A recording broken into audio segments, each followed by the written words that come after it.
South America's biggest cat, the jaguar, is at risk of disappearing from Argentina if nothing is done to stop the illegal hunting that has brought the species to its knees. Conservationists say the fabled animal is the victim of hunters and poor law enforcement, so they are taking steps to bring back the jaguar. Argentina's mighty Iguazu Falls, on the border of Paraguay and Brazil, marks what is now the outer limits of the range of the king cat of the Americas. Far from the tourist boats, the jaguar is clinging to survival in the Atlantic forest, although Project Jaguar, run by a team of Argentine scientists, is doing all it can to keep the species alive. At the project's core is a campaign to capture the animals so that they can be fitted with GPS tracking collars. By tracking the animals, the scientists can determine their range of habitat, allowing them to make recommendations to government agencies about which areas of forest should be given the greatest protection. The researchers' traps do not hurt the jaguars, but are designed to slip around the cat's foot so it can't move. They estimate that only 50 individuals roam these parts.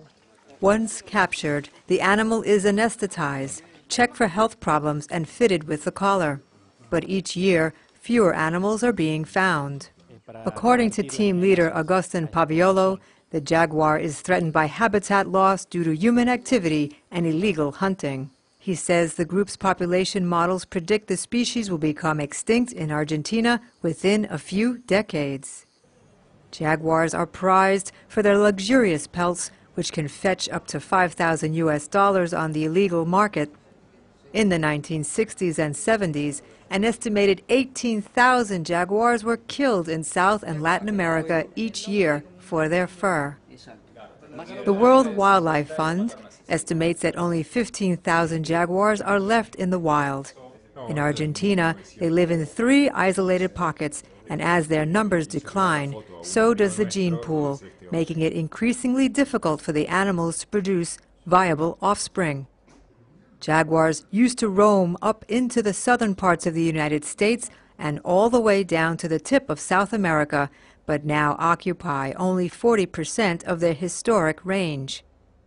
Argentine Jaguar says it is bad news not just for the jaguars, but for the ecosystem at large. In areas where large predators are disappearing, in this case the jaguar, there is imbalance in the abundance of smaller species, especially in their prey, but also in the smaller carnivores. So the ecosystem starts to lose equilibrium.